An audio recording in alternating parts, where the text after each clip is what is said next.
Hello everybody, welcome to Also Rusty Bucket. Subscribe to the channel if you have not already, and drop a like on this video. I'm trying to hit 100K on this channel by the end of the year, so it'd be much appreciated. And yeah, go check out my bow burner video over on my film channel if you have not already, but I'm just going to keep this brief because I'm trying to do this recording fast, because unlike a lot of situations, for some reason the game just starts immediately after this, when half of the time they just put it off forever. So like Clippers Jazz just started. I'm trying to make this a like 8-minute on the dot video just for the sake of it, on top of the fact that Sixers versus Hawks was not a particularly, I don't want to say interesting, because it was a good game, but there's just nothing that stood out that significantly in this one. As for what did stand out, there was pretty much an even display of basketball here from Tobias, Curry, and Embiid. Embiid probably had his second worst game, but he still played okay, relatively speaking. Had some good defensive moments, and Ben Simmons stands out for being bad. -7 in his plus minus. There was a point where he was like -16 in like 5 minutes, so not good on that, on his end of things. Only shot the ball 6 times again. This time went 2 for 4 from the line. Wow, 50%, Ben. Credit to you for that. Tyrese Maxey, 16 points and 7 rebounds off of the bench. He hit a couple of floaters. He hit 2 threes, although one of them was waved off because of an egregious moving screen by Dwight Howard. And other than that, that's pretty much the extent of it. Tyrese Maxey was a huge spark plug for them, and with Ben Simmons just not being great today, as he has not been for the entire series, he was getting put on the bench. On top of being in foul trouble, he also was getting hacked again. Late, there was an instance where I think he made a free throw and he missed one. And I think Doc was just like, that's enough, especially on top of the fact that he had 5 fouls. I think it was mostly the foul thing, but it also just felt like frustration from Ben's performance. He finished with just 25 minutes in this one as a result of the fouls and that. But yeah, that was pretty much the extent of it for Philadelphia. Tyrese Maxey was a huge spark plug, and everybody else did pretty well. Seth Curry, I also have to mention, he really swung the momentum in Philadelphia's favor with his three-point shooting in the third quarter. I believe he hit 3 in a row, somewhere in that ballpark. He was just insane from outside today, and it was that really started giving Philly momentum. On Atlanta's side of things, Trae Young is pretty much the only guy doing anything. That's not to say that everyone else had terrible performances, but from the starters, Capella got like 2 baskets in the last like 30 seconds of this game that didn't ultimately really matter. John Collins was not good field goal wise, although he did have a ridiculous dunk on Joel Embiid that should not have been called for a foul, but was. It was a very like Tom Chambers-esque dunk, that dunk where Tom put his knee up on, I think it was Mark Jackson, and it just made him elevate so much higher than a normal jump would. So Collins like had his head at the rim on an alley-oop on Embiid, and that was an amazing play. Kevin Huerter was fine, though he took a really dumb 3 with like 15 seconds left on the clock, which if they had a decent look from 3 and it went in, I believe it would have been like a 1 or 2 point game, but that was just a bad shot, and that kind of was the end of it for the Hawks. I also do want to mention briefly that there was, like, with a minute or so left in the game, maybe 2, the Hawks arena, the lights went out and the fans turned on their flashlights for their phones, and it was a very like dope atmosphere for like 30 seconds when that was happening. If you didn't watch the game, like look up the images of that, because it legitimately looked like a fucking painting. It was so cool. That's a whole side tangent. Anyways, another guy I have to mention, not so much a spark plug on offense, but Onyeka Okongwu. Very good defensively in his almost 10 minutes played in this one. I believe he had 2 different dunks. He had, how many blocks did he have? He only had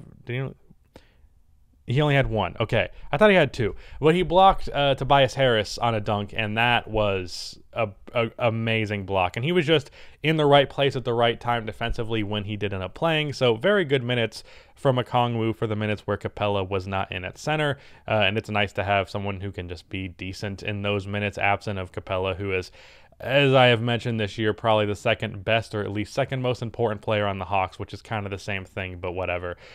So really, this game was Trae Young pretty much for the Hawks. He finished with 34 and 12 on not the greatest efficiency from the world, but it was fine. Hit maybe 2 or 3 really deep threes, all of which were really momentum shifting. He hit a big 3 with Tyrese Maxey, who just played fantastic defense on him, and it's after he hit that shot that the lights went out. So people were joking like, Trey shot the lights out of the arena. Like, you fucking great joke, everybody. Literally scrolled Twitter and saw like 15 different people say that, and I don't follow a lot of people, so that was certainly something. I believe Hubie Brown even made that joke on the broadcast. But this game really was just, outside of Trae Young, he was not getting much help offensively, and the Sixers kind of scrambled and looked awkward at points in this game, but they just got enough from Tobias Harris and Seth, and, Embiid didn't play terrible, that they were able to scrape by and then just add Maxey spark plug off of the bench there, and that was pretty much all she wrote. It was a close game, and the Hawks definitely felt like they could have won this one, and it felt like they were going to win the game early because they had like a 12-point lead within like the first couple of minutes of the game. They came out of the gate firing. Trae got multiple floaters, and Embiid kept dropping on him, and when he stepped up, there were some lobs to Capella. Couple of lobs to Capella on this one from Trae. Also, I have to mention, I think I mentioned this before, he got a steal, Trae did, on Joel Embiid.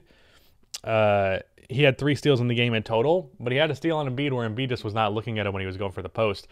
That's kind of been the one thing that the Hawks do with Trae that is a defensive positive. First of all, they hide him on whatever the weakest link is defensively. Like if they have Matisse Thybulle out there, he's defending Matisse. Before Danny Green got hurt, he was defending Danny Green. But he will bring help defense on the post specifically. Embiid was dribbling, trying to figure out what he was going to do with his man, and then Trae just came out of nowhere and then swiped for the ball, got it, and started a fast break. He's just good at being a pest in off-ball situations. Now, on-ball, he's still not good. Off-ball in general, he can still lose guys, but at least having the instinct to know when there is a potential steal and he just goes for it, that's something that he can bring defensively.